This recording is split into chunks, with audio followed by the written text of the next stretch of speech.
Hello, this is Melissa. This is Real History, and I'm joined today by Gregory Gorsuch, who is a theologian, and my good friend Graham, who is a bit of everything, a wonderful thinker and writer, and someone who helps me every day in a variety of ways. So, welcome to you both.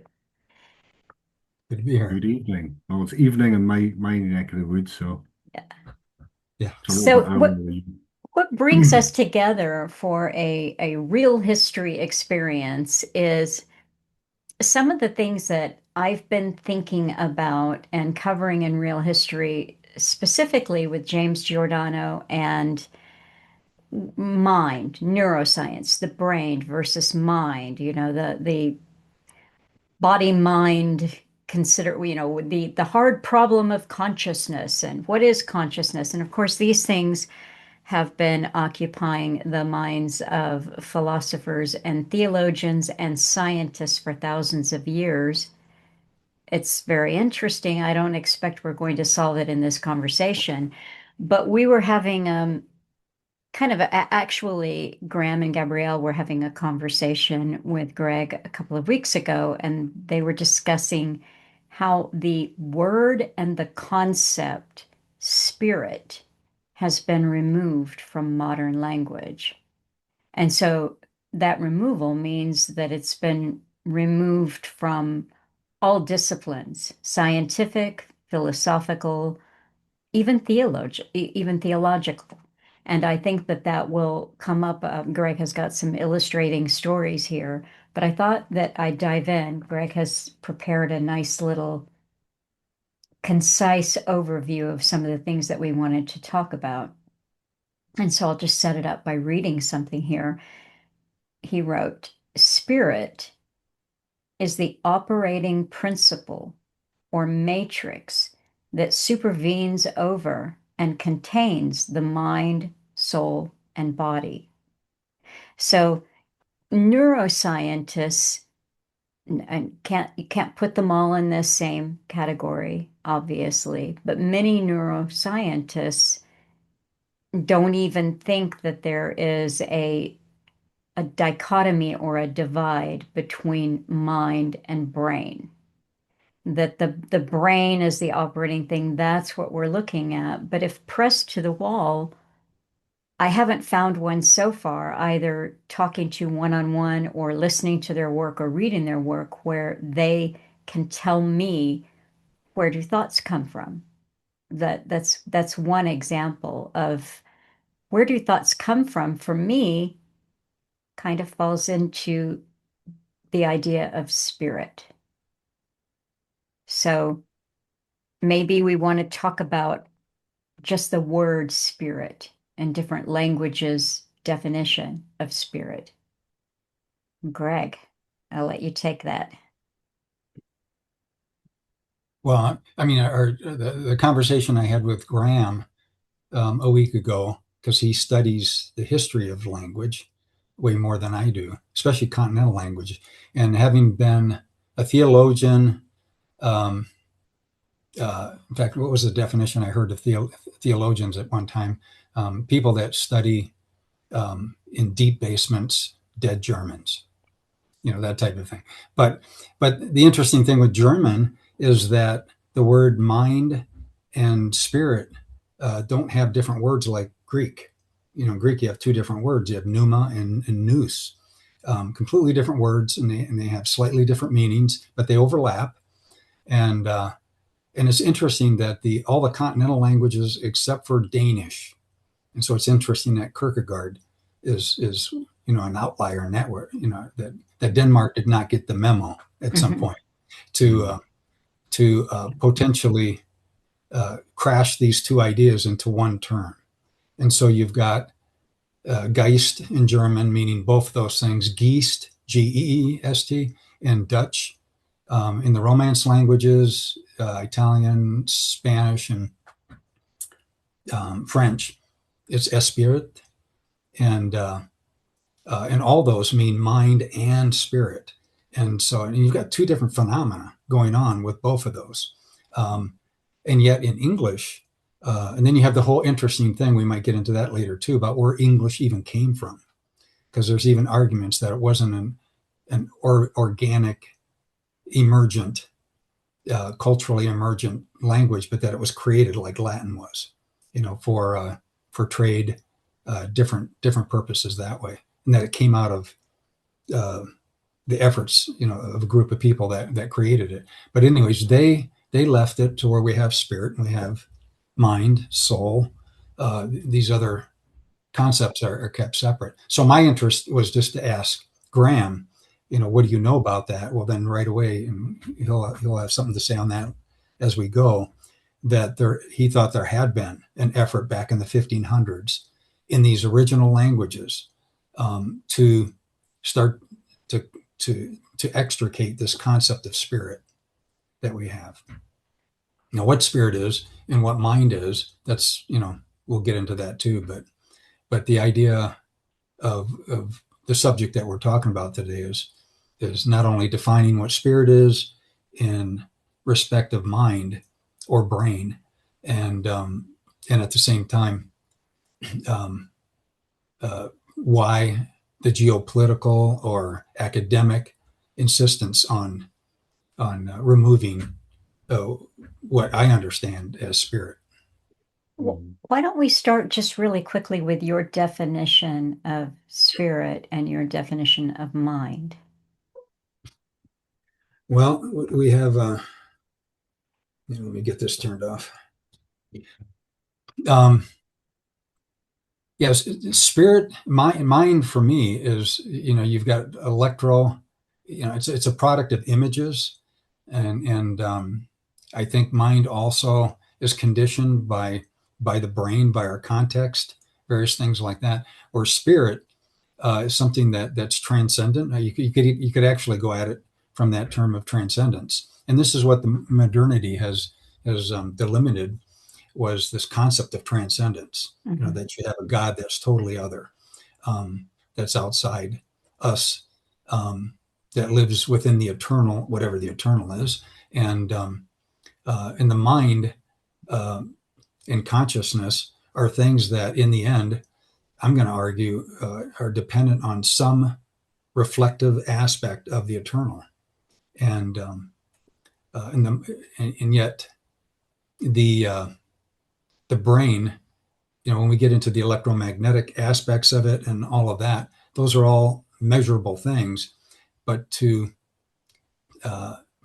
and they all are limited, and we can get into that a little later too in more definition, by the speed of light. Whereas with spirit, we're talking things that transcend even our images, even though they condition and affect our images. So, and one thing I want to post right away is like, spirit is like what the old philosopher says. I don't know who discovered water, but I know it wasn't a fish. And so there's, in other words, we're so steeped in spirit, and it's there that we never, the fish didn't discover water until the evolution of the flying fish, Mm-hmm. and then he discovers water, and so, and I've got an old story that I tell on that, in that, and so the flying fish read the novel by the old ancient fish, and lo and behold, as they're reading the novel, and it's a classic. In other words, it's really done well. They learn about water, even though the original fish didn't have the cognate for water yet. It was invisible, but it was part of his holistic environment. And so, to a good writer who's holistically wired in other words, very well individuated, has what I would call developed spirit, he gets this sense of things that he doesn't even see, and he's able to write about them so well and embed them into his story so well that future fish that can then fly and have discovered water, and they can even articulate and understand water better than the ancient wise fish, are able to learn about water from that fish, or from that novel. And so what's transmitting these deeper elements inside classic literature and we all know the difference between classic literature and everything that drains more towards the pornographic, that's not Mm-hmm. connected. So, Yeah. so I think that concept of spirit is just, a transcending of the physicality. You can think of it as that, and you don't get mind without that. Like Kierkegaard says, humanity is a juxtaposition of both time and eternity, and so from that you'll get, you get mind and emergent from it, but the realm of the spirit is the eternal, and we have an aspect of that in us, somehow, some way. You just made me think when you were talking there about the writer who's had some kind of an experience that is gifted in being able to transmit this, and it made me think of the word genius that's used in, as it's used in mythology, but also genie. Again, you're getting into a different kind of spirit, but it must be that the ancients recognized that there was something behind the creative impulse that they got pretty close to calling spirit. Right. Mm-hmm. Yeah. Yeah. I shared in the last book thing about the coffee house thing, coffee house experience of two people. So I'll state that really quick again, where two people are in a coffee house engaging in a conversation. A friend walks in the middle of the conversation, and he's resisted by the other, not so much by the other two people, but he's resisted by the tangibility of something that's formed in and around the people, the other two discussers. They're in the middle of a thought, and it's like spirit wraps around them. It's between them, interpreting. It's a medium of interpretation that's there that is so tangible. The third party coming in sees it and feels it, and he knows enough. Stay back. You're not invited. You're not in to this. And until they complete the thought, and it dissipates, and it creates again around the three of them. Now he can join, and they can rebuild with a whole new context, which is a tripart context now with three people into the mix. And so it's a very live, dynamic thing that's going on. This is something that's beyond mind, but it relates, creates a bed of mutuality, by which then mind can emerge um, within the three of them. And like maybe at this point, just to read Bakhtin, who I don't think is a Christian, but he argues that there's a social structure to reality, and and that is, quote unquote, a plurality of consciousnesses with equal rights and each with its own world that combine but do not merge into the unity of the event. So in other words, he's gotten past Hegel. Mm-hmm. Hegel combines them, and brings them into the world. But that's how mysterious this medium of communicating, mutuality, exchange is, that that it we can't. It's unseen, but yet our words don't even mean anything on it. So Mm-hmm. for me, spirit, there's a spirit of, just like in the Bible, there's a spirit of Assyria. There's a spirit of, or an angel of Persia. These sorts of things. These are cultural, um, embedded spirits that have emerged through the making of a culture. The English language has spirit. We're in that bubble right now, just being in that language. Um, uh, and so everything has that aspect to it ontologically, I think, in that respect. And so mind is something that just floats upon that and has meaning with that, just as well as the body. And so I see the body as um, not an embodied spirit so much as just that the body and the soul and the mind are all enveloped by spirit, and need spirit to even operate and to animate. Yeah. And yet, I think and I'll point out that one thing I noted, that like the New Age understanding of spirit is different than what I'm talking about, because it'll always go back into energy, vibrations, Yeah. into more mental categories. In other words, we can put a PET scan on a brain and get these fluctuations that and that's pretty much energy. And yet there's mind is part of that. And but the other aspect to mind is that there's a part that we, like Blue had mentioned in the discussion earlier today, that cannot be measured by any means that we have. In other words, it's so transcendent. And even when you get into quantum theory, they're coming up with things like Hilbert space. These are elements that are outside time and space, and yet at the same time, they're they have limitations. They have symbols, in them. It's what Jung would draw his archetypal symbols from in that respect. So I don't know if that helps. It does. There's something also in your notes about the New Age understanding of spirit and putting it into just energy or vibrations. But there's something that you wrote following that I think is very helpful as well. That removes the instantaneous attribution from spirit. So something faster than the speed of light. Right. Something that was in the eternal and has crossed over to time already. Yeah. Yeah.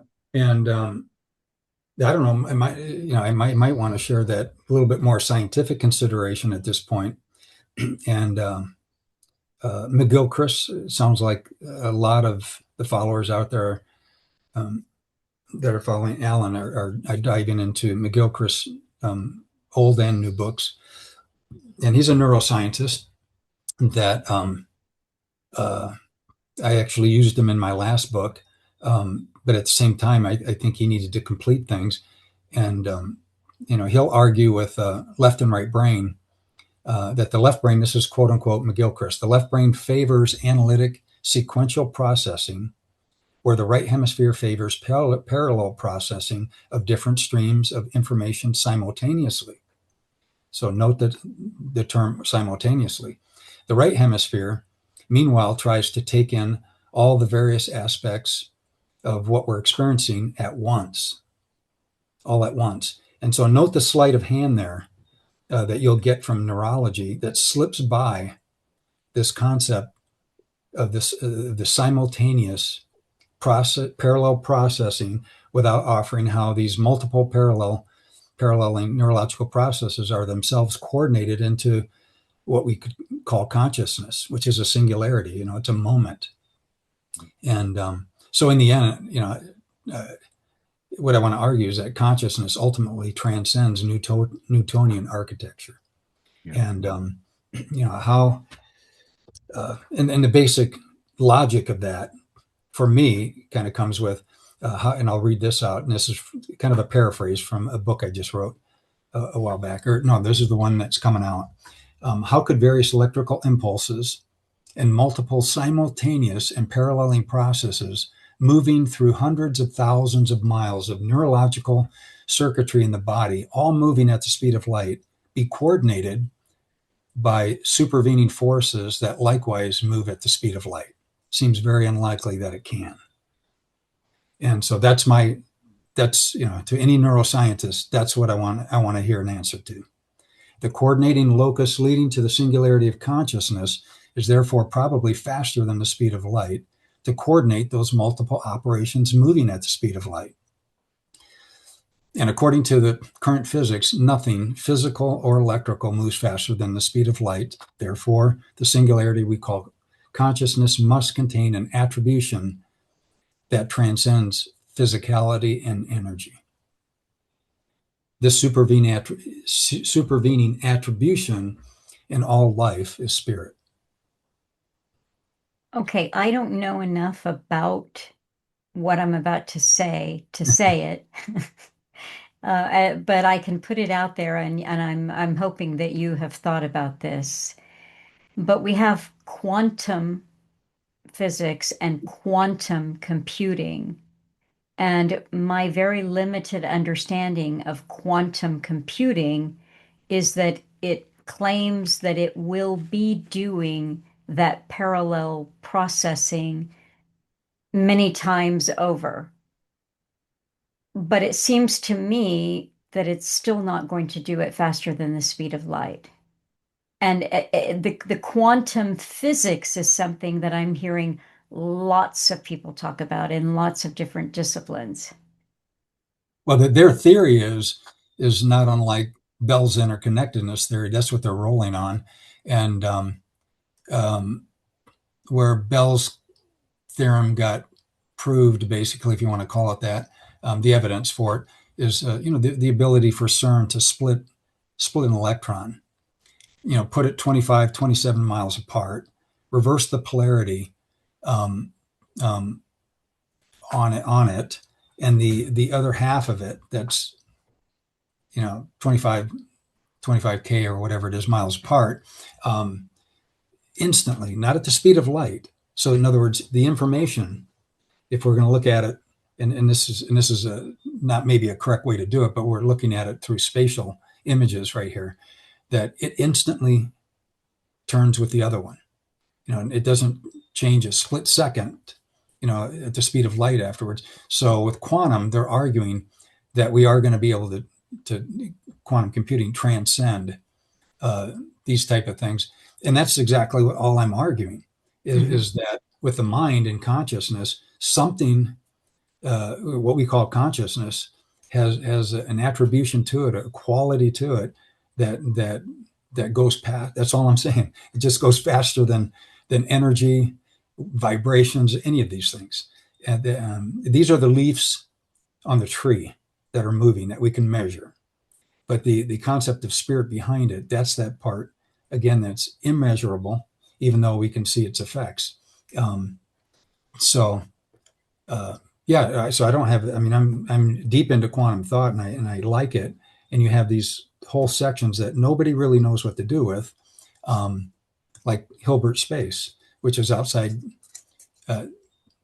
time and space, and yet it has equations, it has limitations, it has all these different things that are very descriptive in it.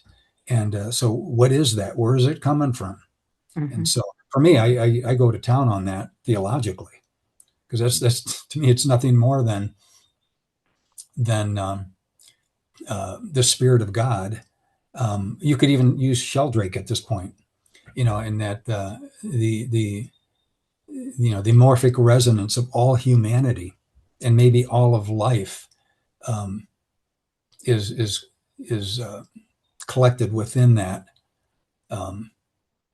Hilbert space, and that helps condition all of our conscious thoughts to the degree that we can connect with that collective in that respect.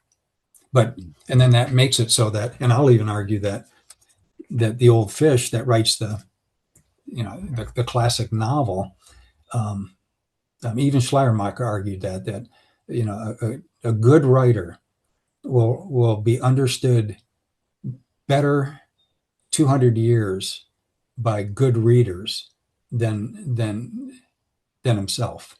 In other words, what he's writing will be understood better by future people that have gained more heuristics, greater knowledge, and they'll understand the author better than the author understood himself.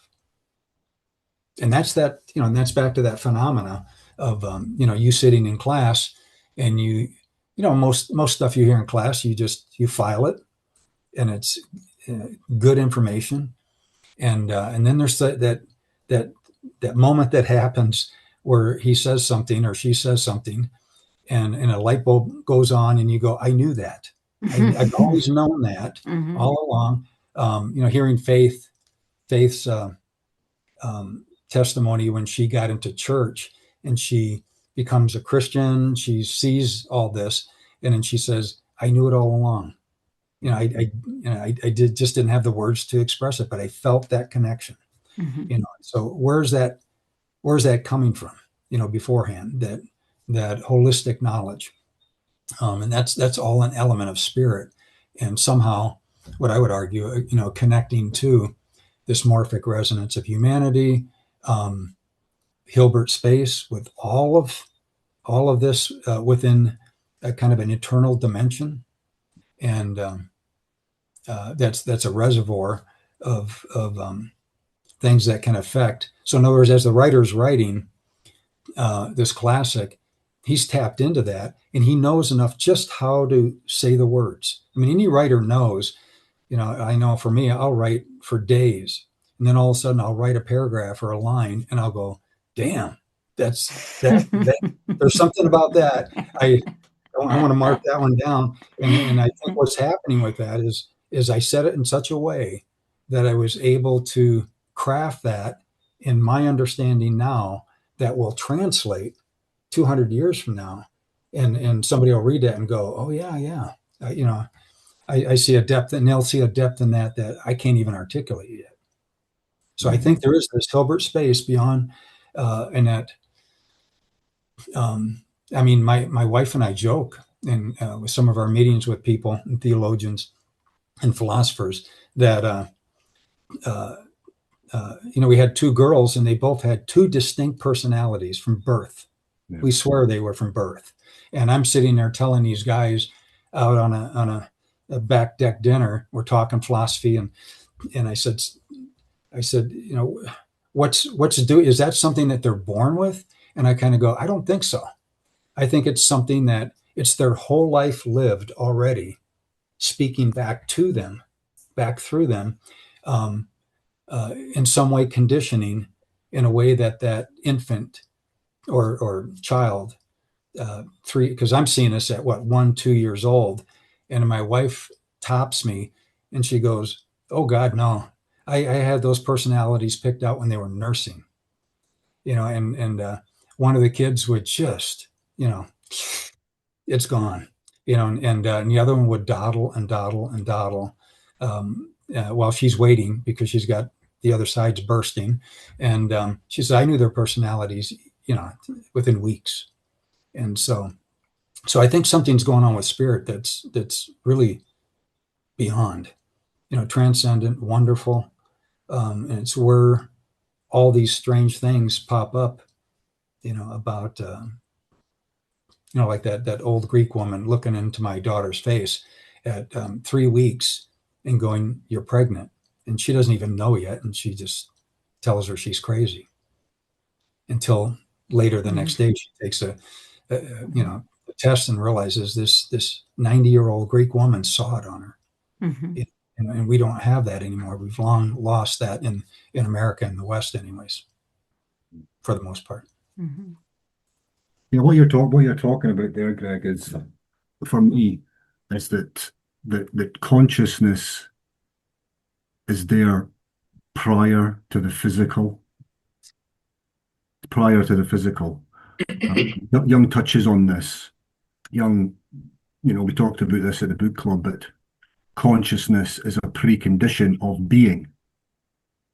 Yeah, and I mentioned this kind of word because, of course, I I do like to study words. I do like to study the history of language. I do look at how different languages are translated. I also like to see the interconnectedness, or it's something that's very observable, the interconnectedness between all of our languages, the symbols that are used, they go back thousands and thousands of years. But I came across this word to do with ontology, ontologism, and basically it suggests that a precognition of God basically is necessary for any real being. And without that precognition of God, then understanding or knowing or knowledge is useless. It means you can't really comprehend anything without that precognition. Um, so it kind of pertains to what you're saying about consciousness. And it's interesting. I was just something came to me today again through just language, and you know what you're describing here is something that we've covered in many different ways. When we covered Waiting for the Miracle, Alan's transcript of 24 interviews he done back in 1998, and you know I think he starts off by the debate what consciousness is, and I know it's a big question, but as the conversations get on, Alan starts to open up a bit more because I think he starts off by saying that consciousness is really the hardest thing to define. And of course that's true. It is a really difficult thing to define.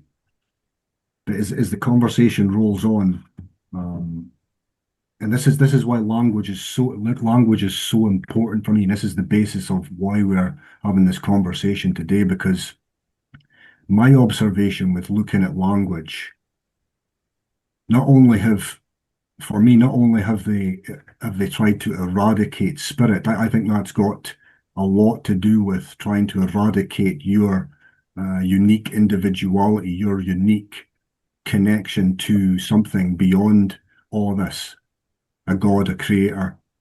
I think that the language is actually being used as part of that because if you noticed, did you hear one of our book club attendees talk about how the English language is pervading in Romania? Right. Mm-hmm.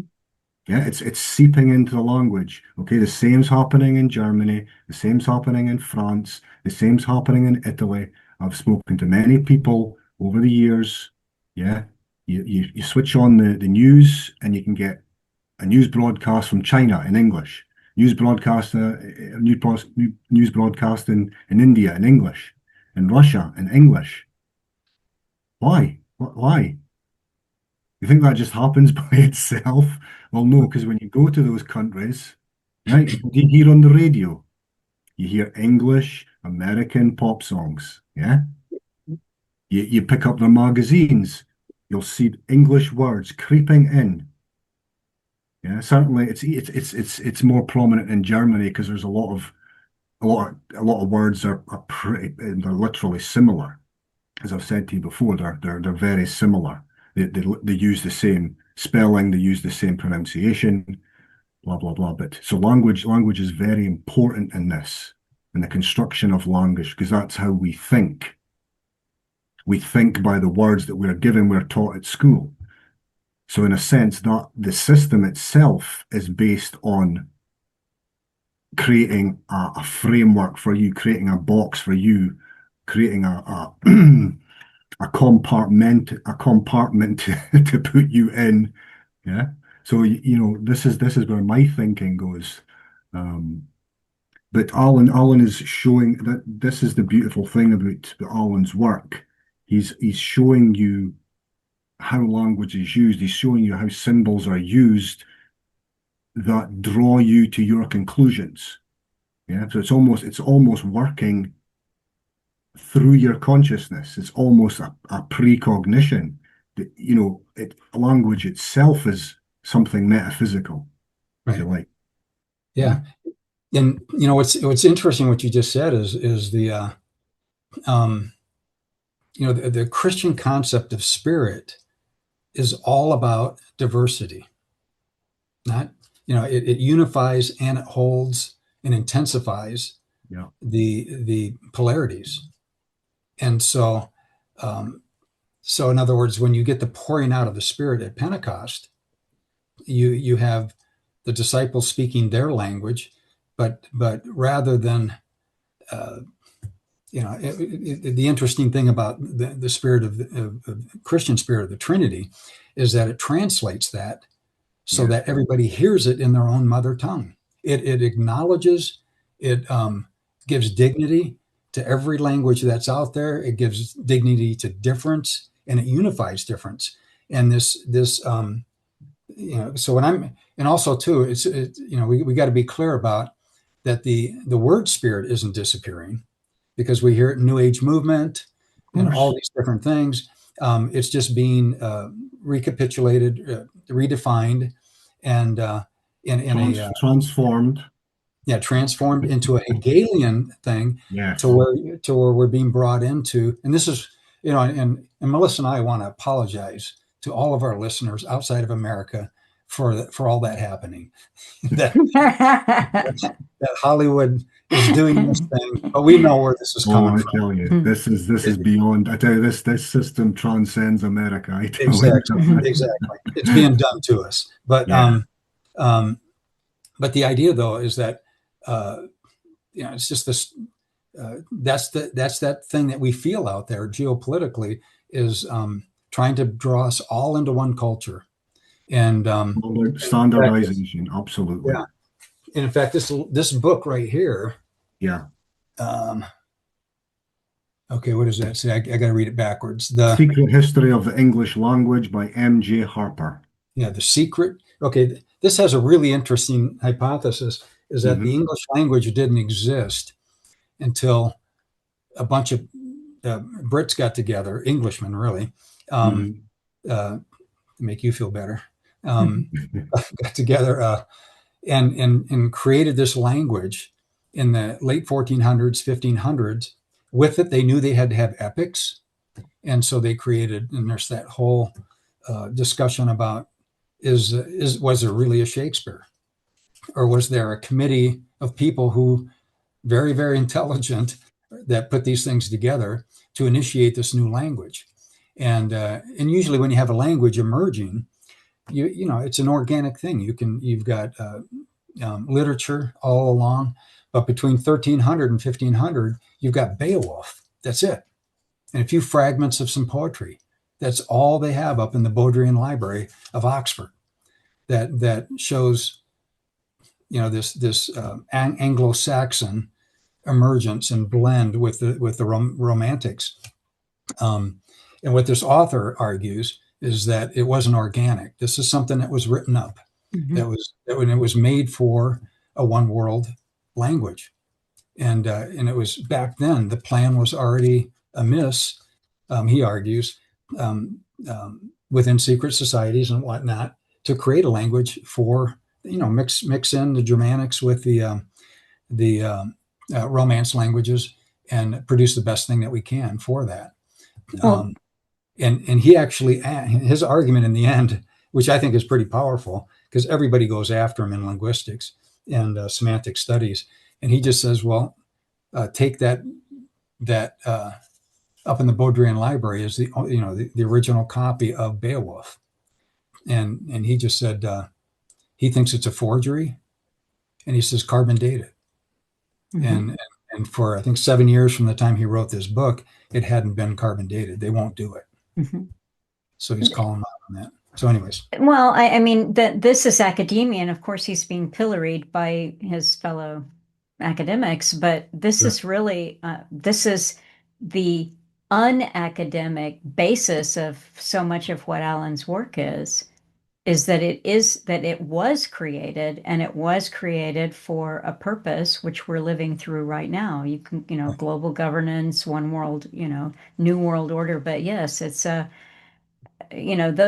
would be an interesting book to read to hear his thesis on it. But Alan's that made that claim throughout the Cutting Through books. It's completely in the Waiting for the Miracle, just off of memory. I haven't got it in front of me, but Alan basically says the impulse center for that, not just the English language, the creation of English language, the updating of European languages he's talking about, was Oxford College, All Souls College back in the 1100s. Okay, so I don't know if this author goes into that, but Alan's premise was that there was a priesthood behind, there was a definite plan to update and change languages around about the 1100s. So it shows you they take hundreds of years to plan this out. and implement it through society. So yes, there's a few things there, and even not to get too far off, but it's definitely connected. We picked up a history book on the Catholic Church, and this was printed in 1930. We got it, it's a free book, and it basically outlines the history of the Catholic Church. Okay, now I always kind of agree with Alan in the sense that if you can find older books, I'm not saying this is correct for all books, but if you can find older books, you'll generally find that there's more truth because the further we go down in history, there's more, sifting out, there's more control mechanisms in place, there's more changes. But this Catholic history book basically said that that was one of the Jesuits' role was basically to remove all, and we're talking when the Jesuits came onto the scene in the 1500s, that one of their roles was to remove any Greek liturgy from the Catholic Church across Europe. That was one of the roles, but the other role that they played was to adapt and change the Latin language and to make it a really watered down language. So reading the Mass in church. So that was their role. That's direct from the Catholic Church. They said that. So there's no doubt there's orchestrated movements, orchestrated plans to change language, to manipulate language in a certain way. But just to touch on a few things, I mean, there's lots of takeoff points with what you're talking about there. But when you're saying about this spirit of conversation, this ability to translate in the eternal, for people to be able to understand, even though there's a language barrier, even though there's a limitation, a language limitation, you might not understand that language. That's certainly that's my experience, not being a native to Germany, trying to find the language, trying to, hear the nuances, hear the different dialects that are being spoken across. We've traveled all across, up and down, north and south, and you hear the dialects. So it's been interesting for me to have that experience that, yes, I cannot understand the language fully, but I get the message. It's translated across because I'm open to it, because I want to learn, because I want to know, because I'm asking questions, even in my pidgin German, my English, that's what you call it, Tauberdeutsch, pidgin English. It's the same phrase. I think they call it Denglish in German, so it's Deutsch English, because English is so prevalent here. Yeah, Yeah. it oozes out the people. I think they're unconscious of it. They're definitely unconscious of it. They don't see the changes, but I do. I'm conscious of them. But that element you're talking about there, the ability to read somebody outside of language, outside of the words, yeah. And of course, I've worked in different parts of the world too, and you have this saying where you talk with your hands and feet. Yeah, if you're on working with Indians or Russians or Africans, and I've worked with them all, yeah, there's a language barrier, but you communicate. You communicate with hands and feet. You communicate with body movement. Especially So if it's you're, yeah.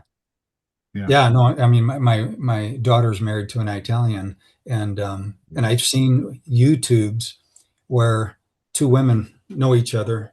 They're both off to work. They're on opposite sides of the street, going different ways. And one knew that the other was on a date and wanted to know how the date went, and they were able to communicate. They translated just their hand languages as they were going by, and she found out how the date was just through that. But Don't but leave us hanging. How did the date go?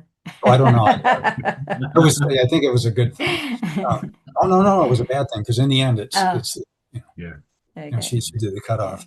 But yeah, yeah, like this whole idea though of squeezing and massaging things out, like 1984, this shrinking of That's the right. lexicon that we're going through, Hmm. that enable, that helps the elite and the powers to be.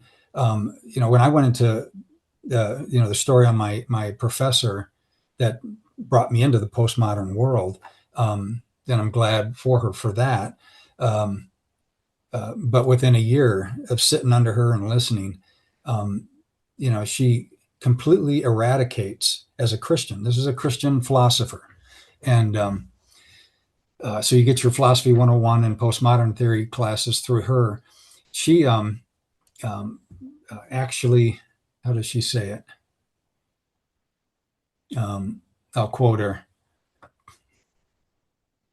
And in one respect, I don't disagree with her, but she actually argues.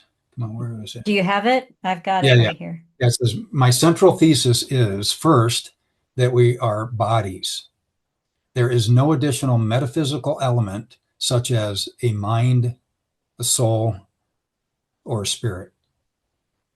And so she calls herself a monist. And and and you're sitting with the Bible in front of you that we're all supposed to be reading, and it's got these parsed concepts of body, soul, spirit, and more, heart, all these different things, and so she's trying to deal in her theology and delimit all that into the concept of body, and she struggles with a lot of other concepts, like how do we communicate. Um, how does God communicate transcendently with us, and how does that affect us?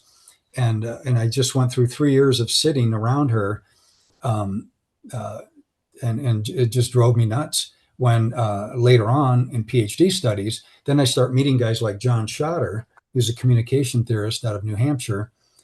He's an atheist, and yet for him, he's realized that the dualism, Greek dualism, the I thou, does not work in Hmm. communications theory. Hmm. And so he comes up, with the concept of social poetics. Something's translating, working between us, that somehow mediates communication. It's just he's gotten to that point. So he calls it social poetics. Another guy, Kenneth Gergen, who is a social psychologist, human developmental psychologist. So what's going on in social interaction and our transformation from one degree to another. He also was an agnostic. He's not anymore, but and at that time he came up with the concept of relational sublime, and so and then later he just calls it the sacred. And I met him at a conference, and he had encountered my paper on perichoresis, and he looked me up, and this is like the Freud of our time. He's one of the top psychologist in America. He's 93 now, and in fact, he read my whole book on theology and endorsed it really highly, which is pretty good for a guy who's not a Christian. But and so I was happy about all that. He became a theist because he said there's just no way the world works without some sort of intelligence out there beyond us. But even note that those guys, and I talked to him about that right on the spot. What do you think about the later part of the paper on Trinity and Spirit and things like that? And he goes, he just he threw that off. And so even these guys, they won't. Even though he sees in everything that he's doing with relational sublime the exact same thing in perichoresis, which is the Christian concept of spirit, he doesn't want to use the word. He knows that if he starts using that word and he starts making that association, the academy is going to come down on him. Is going to start pushing him off to the side. And so even people like Nancy Murphy being trained at Berkeley and Graduate Union, some of these other a little bit more secular versions of religion. Um, there's just this push right now to delimit this concept of spirit as being something that has the eternal in it, in that respect. I'm And curious.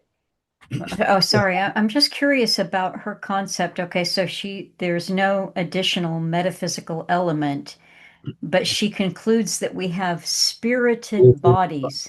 Yeah. Yes. And What does so, that mean? okay, well, she's just saying that you can't separate all this stuff. Yeah, You yeah. know, in other words, you can't separate It's neurological. all rolled into one. It's all Okay. rolled into Yeah. one. You know, the brain is the mind, is the Yeah. spirit, all those sorts of Okay. things.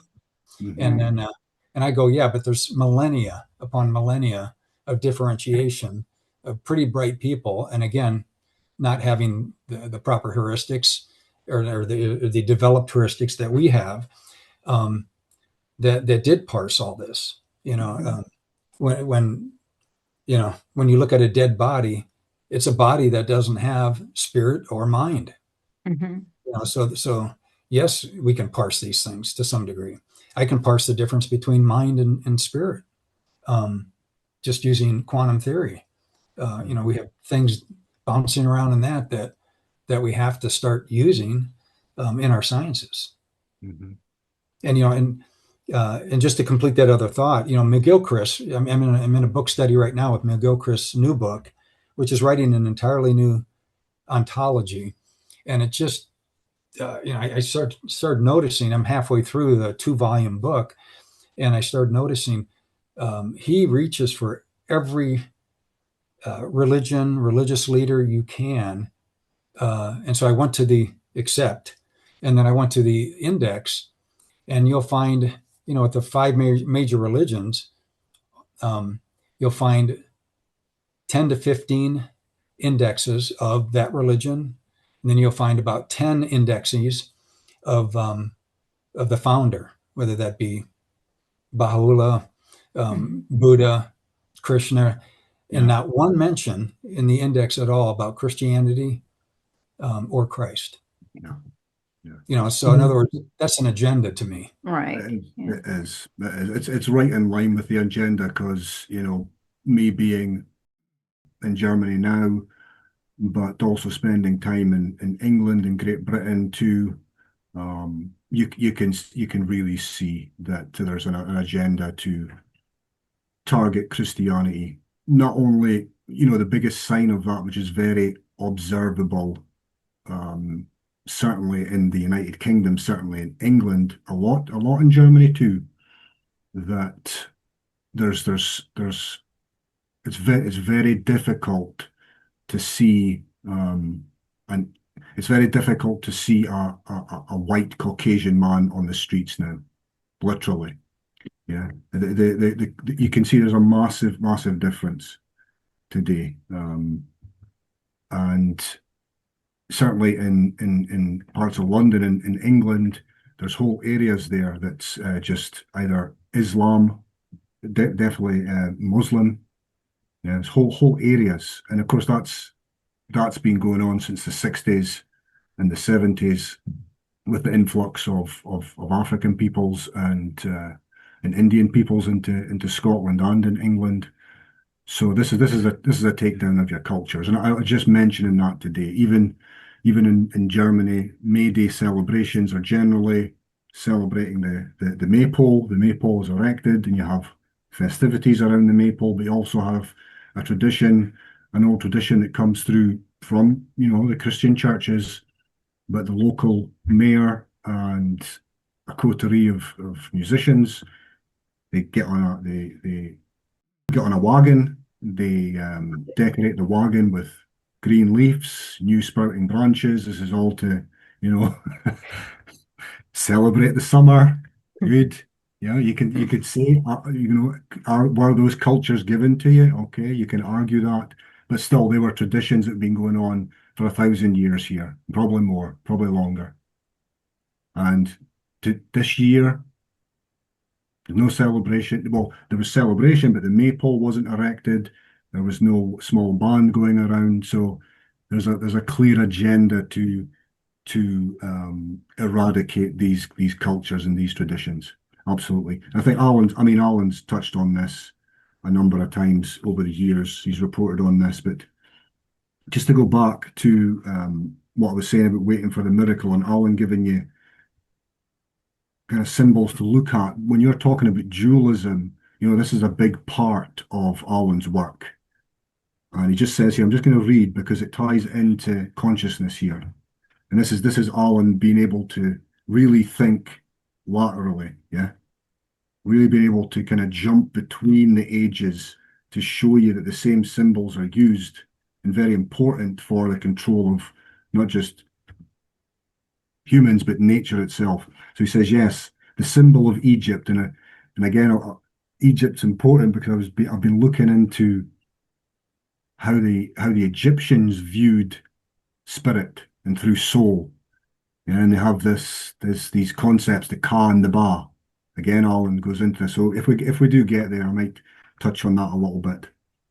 So the symbol in Egypt we can see on most ambulances today was the staff with the wings outstretched. So this is the caduceus, yeah, forming a cross with two serpents. So because the element is there is the opposing forces. In other words, the control of this science and creation of opposites. Because to control nature, you must use the opposites and look at our systems. Look at the revolutions that we've gone through. Look at, Catholicism versus Protestantism, America versus Russia. Yeah. You can tie that into sports. You can look at even symbols like the grand chessboard. Yeah. So it's all through our systems here. So they give you that's what they say. They give you both sides to the story. They give you the champions to both sides of the story. But in reality, there are two sides of each side of each story. So there's two sides of each sides of each side. And he's basically making the point that's where people get confused. Maybe people can see that there's a red against the blue, but when you add in the greens and the blacks and all the rainbow colors, it's an overload. It's an overload for people and they just switch off. Yeah. So he carries on there and gives a few examples.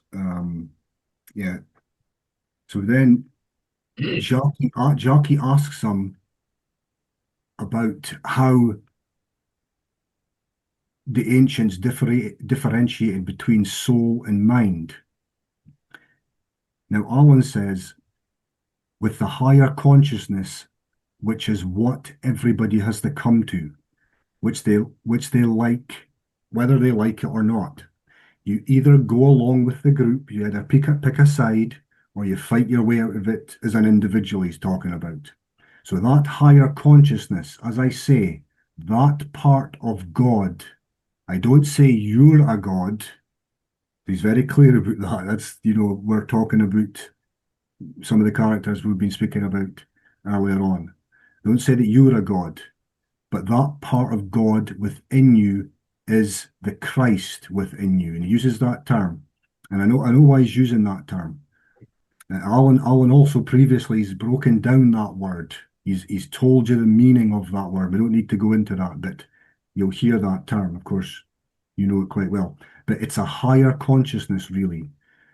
The ancients didn't differentiate at all because they realized you're either programmed, in other words, you had no mind or soul, or your soul was in you, which would cancel out the programming. And it's like I was touching on earlier, this theory here that we're just mind, soul, and spirit, we're just this, it's all embedded in one, just doesn't ring true with me, and it's not my experience in life because even as a young boy, 7, 8, in my environment, and whether that was the harsh environment, whether it's something to do with a traumatic experience, whether it's an ancestral spirit or whatever, yeah, possibly connected to a traumatic experience, I just knew that there was something bigger than that I was experiencing. I could see the vastness of nature, and it's like I've said to you both before, I experienced nature and its rawness because my grandfather was a fisherman. So and I used to just take off and just run around the beach and just go. I'd be gone for hours and hours and hours just on my own, just watching all the wild animals, all the different elements. I saw the power in nature, but I knew God existed. I couldn't express it. My family was not religious, not at all. They were not. deep thinkers. They didn't have vast libraries, but something spoke to me. Something said, there's more than you, Graham, and there's more than this. Yeah, more than this. So it's child for me, it's child's play. Yeah. I just knew. Yeah, it wasn't a belief. I just knew. Well, and the part of what you're saying is I'm thankful that uh, that I was not raised in a church. You know, Mhm. it's my folks didn't go to church. We didn't go to church. Um, and so when it happened to me later in life, I'd already become an atheist, and so I came with a clean slate. Um, like somebody defined childlikeness when Jesus says, if you do not have the faith of a child, you can only know the Father with the faith of a child. Um, well, what he's talking about is presuppositionlessness. In other words, that's that's what a child is. You just so I had a little bit of that in me, to where immediately I'm thrust into this thing. I'd been reading Baha'i literature at the time. That kind of bounced off me after my experience. But when I picked the Bible up and I started diving into the New Testament, um, uh, it exploded in front of me.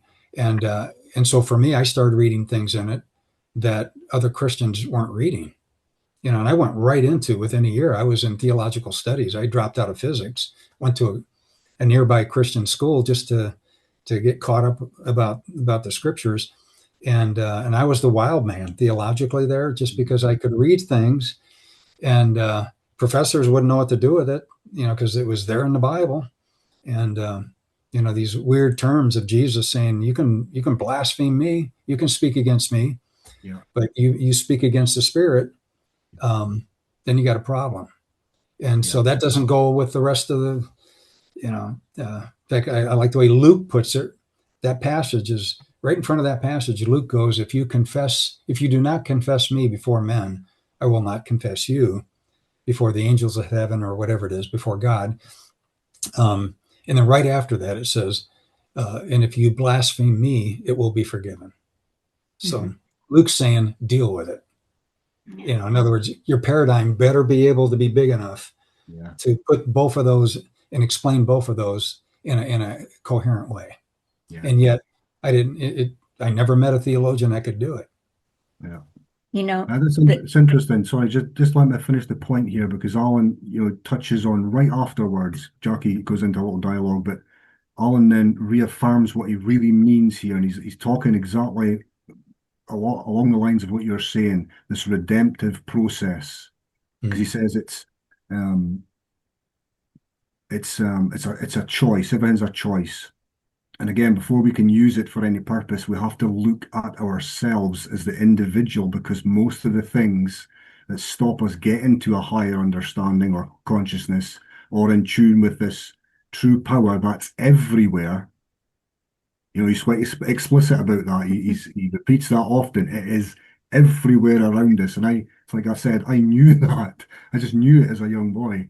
We have Yeah. to realize that the faults that we have within ourselves as individuals, we tend in our own private lives to bring in all of the problems we're addicted to. We can't get away from the addictions, and those addictions tend to bring us down. Relationships, worries, of course, there's money. Of course, Alan's mentioned this.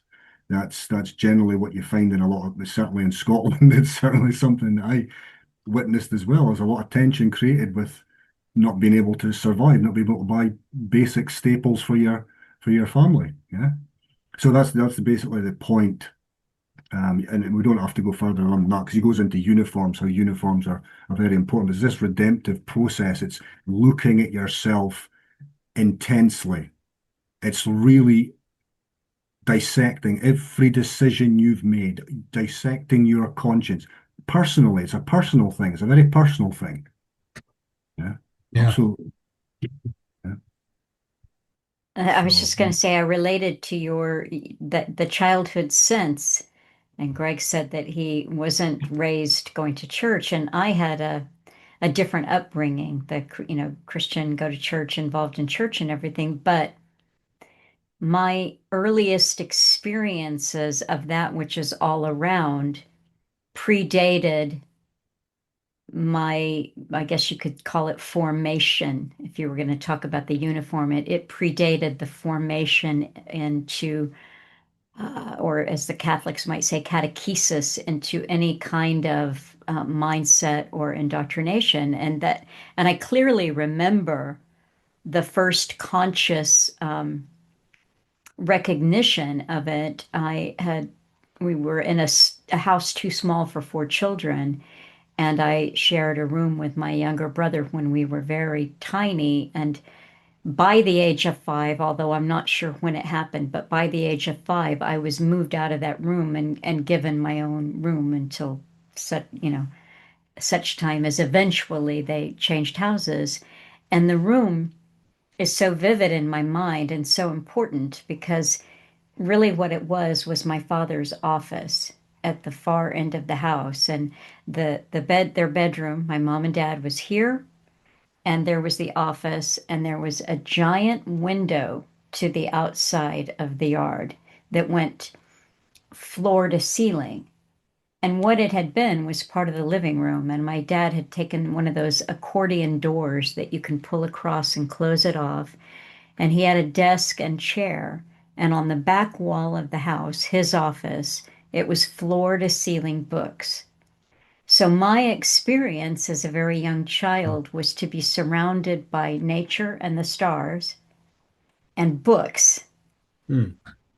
But even before I became aware of the significance of any of that, I had these experiences very young of looking out at the stars at night when I was in my bed was right there parallel to that floor to ceiling glass and knowing that I came from there. I came from out there. And Mhm. it was very big. It was very big and very powerful. And that was my formation. It didn't have anything to do with Christianity or a Bible or a book or going to church school with everyone and studying it. It was that experience of simply knowing that that's who I was, that that's what I was a part of. And earlier when we were talking about language, I've not read any Noam Chomsky, but I do have an understanding that has been a significant, you might call him revolutionary contributor to our modern concept of language. And he has an interesting theory, which is maybe even a big, huge basis of his work, which has to do with syntax, the structure of language. And I think that he says something like children, this is his idea. I don't know how you prove it, but children come into the world with all of the building blocks of syntax. Everything that you need to structure language, we come in with. And then later, as we go, we learn semantics, or which is meaning. So we come in with structure and then we learn meaning. And I I don't necessarily think that either one of his proposals is true. Now, if you talk about language creation and a priest class who creates it, and the things that the book that Greg was talking about earlier, all of the work of Alan, then yes, a deviant priesthood creates language for purposes of control, and that's what we have. But syntax, or the building blocks of language, are pre-verbal, pre pictographic, if you will, Yeah. the representation in the alphabet. It's visual, and I do think that we come in with that, but not the way I assume that Noam Chomsky thinks we come in with it. So I think we come in with basic building blocks of structure that are, for lack of a better way of putting it, God-given. And I think that semantics, my understanding of true understanding would be what Greg was talking about earlier with a Pentecostal idea. so that both our building blocks and our ability to have meaning come from outside of us in the form of spirit. Now that's interesting that you've just touched on a word semantic because it's a word that I looked up a long time ago when we're talking about the changing of language and the changing of meanings. Mm-hmm. Semantic is really the study of the signs of weather. Ah,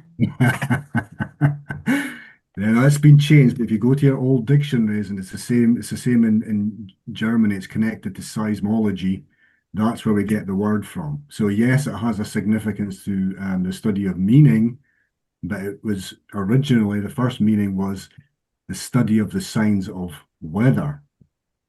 So, and this is interesting to look at how language is changed over the evolution of language as Greg has been mentioning. But it's probably a good segue into looking at words because when I look at the word spirit has came down to us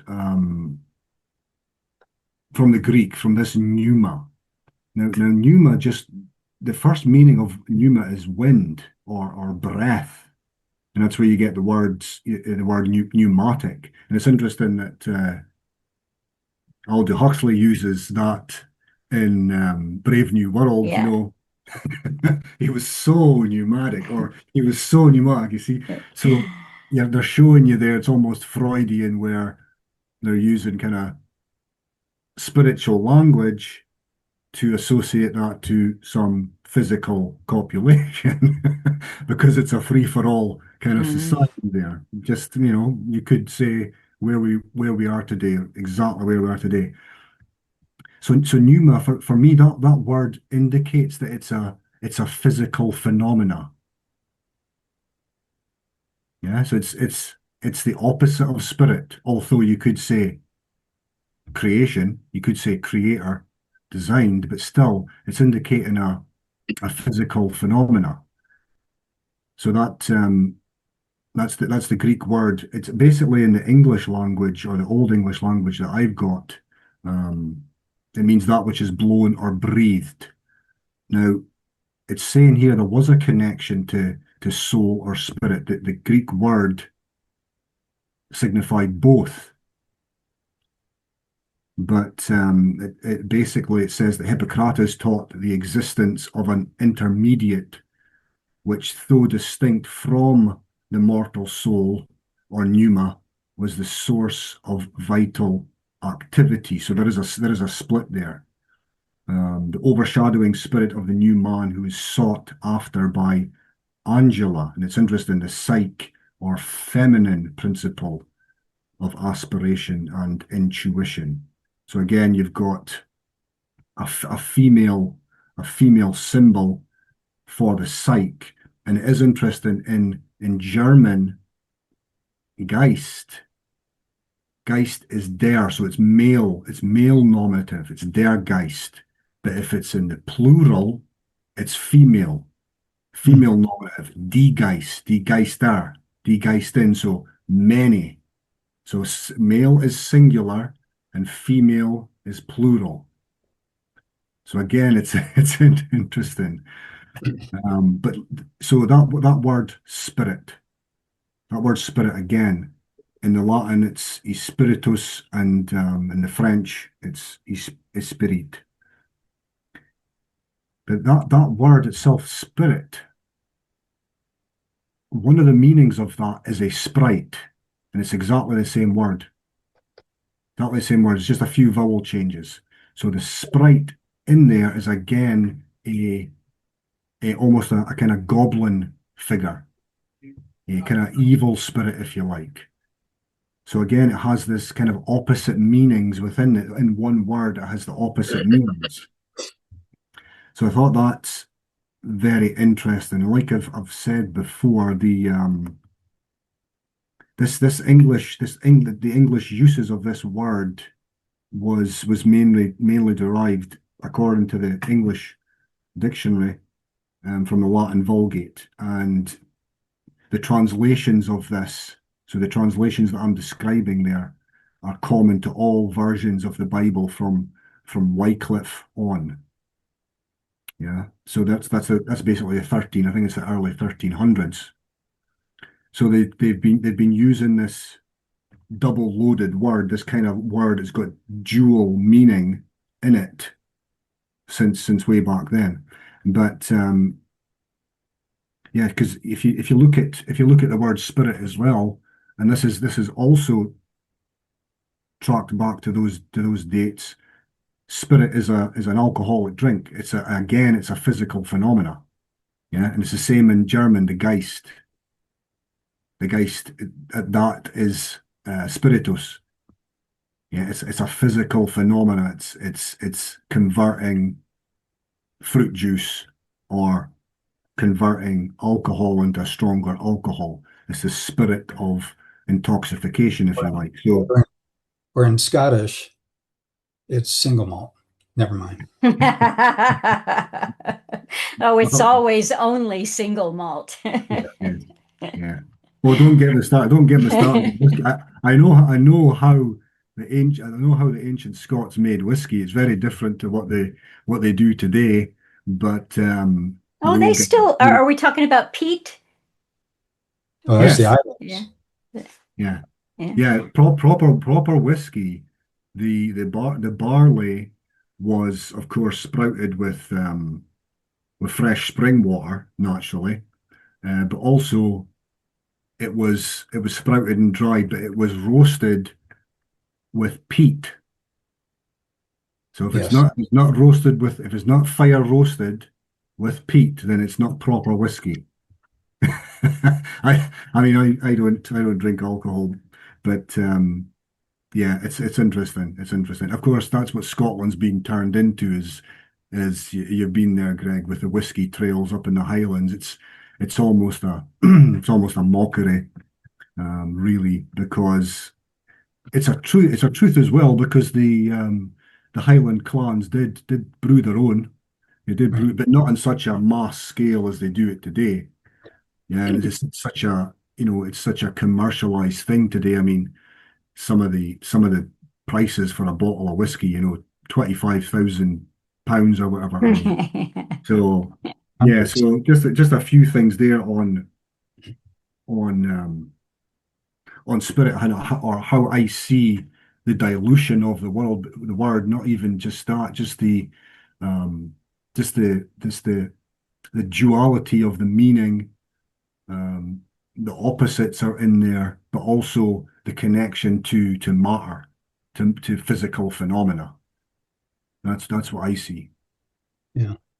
Yeah. Yeah. And for me, I mean, if you want to get deeper into the concept of spirit and how it manifests, like I was saying, every language with the development of the language is this um, medium of spirit that, like Bonhoeffer will call it, objective spirit.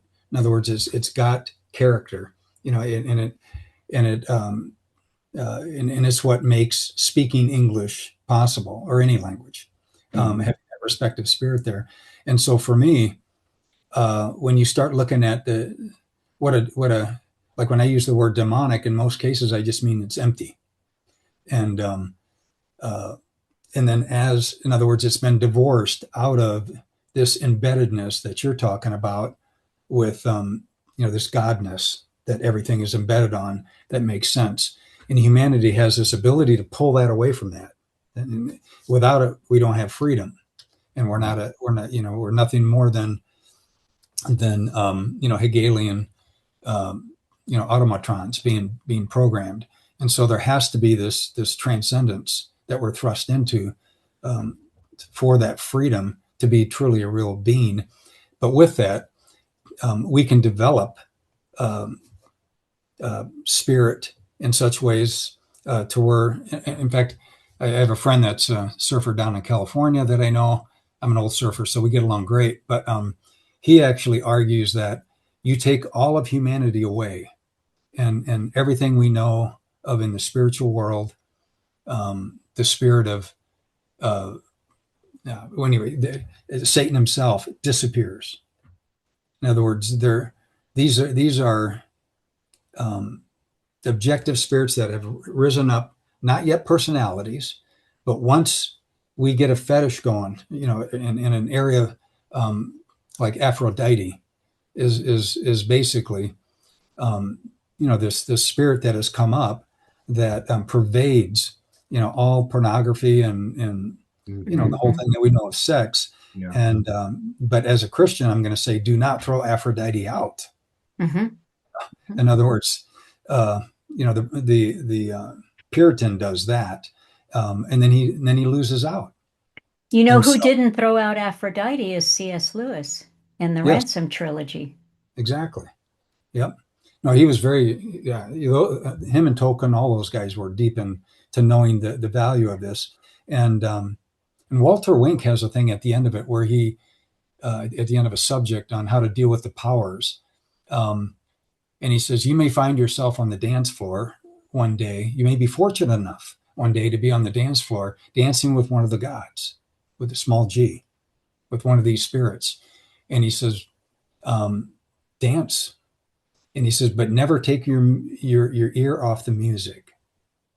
And he says, and never let them dance you off the floor into the dark caverns. And he goes on poetically that way. And he says, our redemption is also this degree by degree of redemption is also an effort to redeem Aphrodite.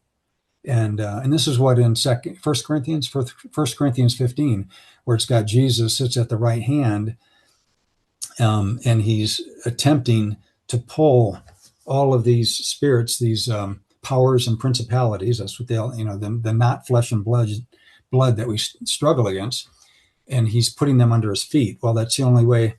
I mean, they didn't have the word synchronization, but it's basically this idea of bringing these spirits into synchronicity with God's spirit, so that the dance will become, more and more Christ-like, if you want to call it that, with time, and that all these spirits are slated for redemption along with us. If to the degree that humanity goes that way, um, those those spirits will come with us as a whole. Well, I think there's an interesting, a thought-provoking statement that Alan made in his conversations with Jackie in that Waiting for the Miracle, where he said, I think that the fate of God depends upon the fate of man, which is something that people, might if they don't really understand the weight of that, but it's profound. Yeah. Yeah, I mean, what when we're talking about consciousness here, and to touch on a few of the concepts that you're talking about there, Greg, and certainly what you've just touched on, Melissa, is something that it's something out of Jung's undiscovered self, because it makes so much sense to me. I think it's a big part of consciousness, because a big part of consciousness for me, um, if we accept that we have been de-individualized, I think we can all kind of somehow grasp that something within the system, the power of the system, has been able to adjust our thinking, has been able to manipulate our thinking. Yeah, has been able to persuade us to do things that haven't been successful, or haven't been fortuitous, or haven't been positive, whatever way you want to look at that. But for me, living in reality is a huge part of being conscious, or like Alan says, trying to attain some kind of consciousness, some kind of higher understanding of what our role is here, what's the meaning, the purpose, big questions that we have related to what we see in ourselves and other humans, their actions, the words they're using, the thinking that they're doing. So living in reality would then tie you back to, well, if there is a system there that has manipulated our minds, how has it done it? And what is the reality of that? And in chapter 6, for me, Young nails it. And I will touch on this when we discuss this in the book club, but I'll just read a little bit here because it's interesting. Since it is universally believed that man is merely what his consciousness knows of itself, he regards himself as harmless and so adds stupidity to iniquity. He does not deny that terrible things have happened and still go on happening, but it is always the others who do them. And when such deeds belong to the recent or remote past, they quickly and conveniently sink into the sea of forgetfulness. And that state of chronic woolly-mindedness, which we describe as normality. Yeah. Oh, well, they did it. That's what they did. Well, she did it. You see that thinking. It's so true. And of course, that's why the medium, like I read out earlier on, and maybe show this here, but the Rundfunk, the broadcasting, the radio, television, what you're talking about there, Greg, pornography. Yeah, that's why we're given, that's why we're projected with these things, because they know it's quite simple. We adopt those practices. We adopt those thinking. Yeah, we adopt those behaviors. Mhm. So in shocking contrast to this is the fact that nothing has finally disappeared and nothing has been made good. The evil, the guilt, the profound unease of conscience, the dark foreboding are there before our eyes if only we would see. Man has done things. I am a man who has his share of human nature. Therefore, I am guilty with the rest and bear unaltered and indelibly within me the capacity and the inclination to do them again at any time. Even if, juristically speaking, we were not accessories to the crime, we are always, thanks to our human nature, potential criminals. I mean, again, you can take in a lot of elements here that literally everything we do in this system could be defined as a crime against the state. Parking fines, speeding fines, all those things, you can take in, none of those things if you hurt anybody, none of those things if you caused anybody damage, none of those things if you inflicted any pain or hurt, but yet you're still a criminal. You're deemed to be a criminal. But also, potentially, you could be a criminal in the future. Again, we're getting into behavior control and where psychology and psychiatry is used to predict pre-crime, and that's what we're seeing with in schools, and little children are being given drugs to calm that down. Yeah, so there's a lot in there with what Jung is talking about. I think he's aware of these things. Anyway, in reality, we merely lack the suitable opportunity to be drawn into the infernal melee. None of us stands outside humanity's black collective shadow. It's true, we are complicit.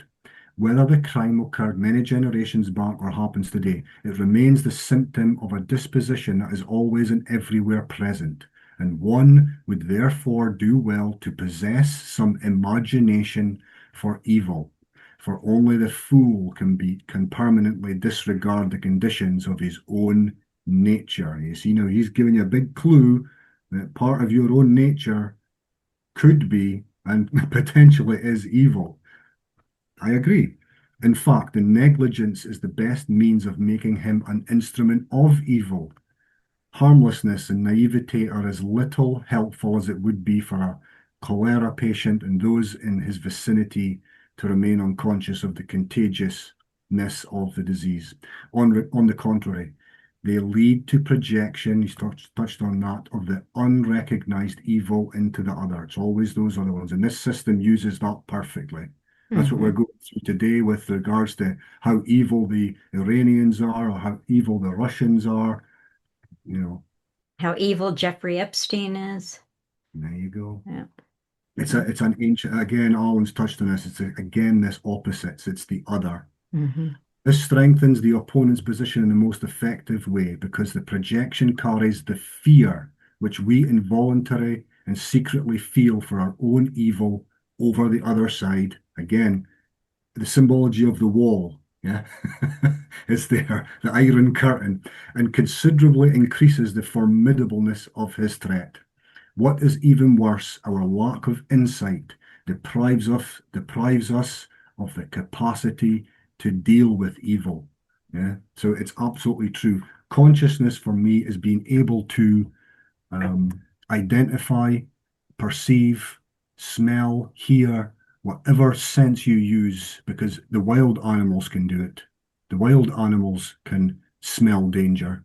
They can sniff it out a mile away. Why can't we? Why are we so blind to the evil in ourselves and in the system?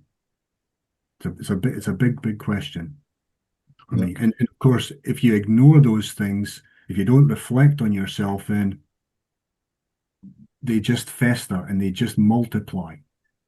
And we're a perfect instrument for evil. I mean, talking about pornography and drug use and alcoholism, those are perfect places for evil and for degraded and deviant behavior to fester. If you want to call that demonic, that's fine. If you want to call that possessed, that's fine. That's what that Young uses that. Young uses the basically language to do with demonic possession. That's the language he's using in Undiscovered Self. Yeah. Well, to finish that thought on this emergence of mediums upon which we speak, and every church has its own spirit, all of that. When these spirits get powerful enough, to finish the Aphrodite concept, and they become so powerful that they take on a life of their own. And so that's when, because then people will argue with me that well, don't you believe in demonic spirits, with personalities? And I go, yeah, you know, um, um, but I think where they come from and how they emerge is probably a little different than what you think. But no, I think that once something becomes powerful enough Mhm. through humanity, outside this um, how do you call it, that um, ontolog the entomology or whatever. The Catholic Yeah, definition, that Ontologism. yeah. ontologism. That Yeah. Yeah. once this thing, this dynamic gets powerful enough, it has personality. Mhm.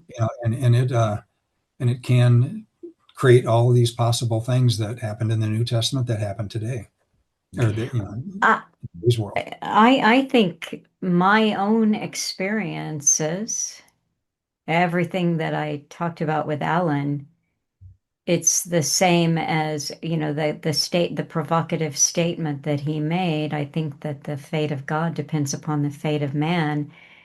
Everything is worked out in time through the eternal. And we're making choices all the time. Where does this get a foothold? You can, you can give it any name you want. You can call it an egregore, you can call it a jinn, you can call it a demonic spirit, but you're talking about something that we can actually only see through people, in time. With Right. enough experience, which I wouldn't wish on anybody, then you start to see the um, preternatural aspect of it, and you start to see the eternal Right. aspect of it. Mhm. Yeah. So we are breaking here at this, we'll call it part one, and this is going up Tuesday. This is actually going to go up on Tuesday, the 5th of May. And then tune in on Thursday, the 7th, for part two of this great conversation that we are having. Thanks. And you can say, see you Thursday. See you Thursday. See you Thursday. Yes. All right.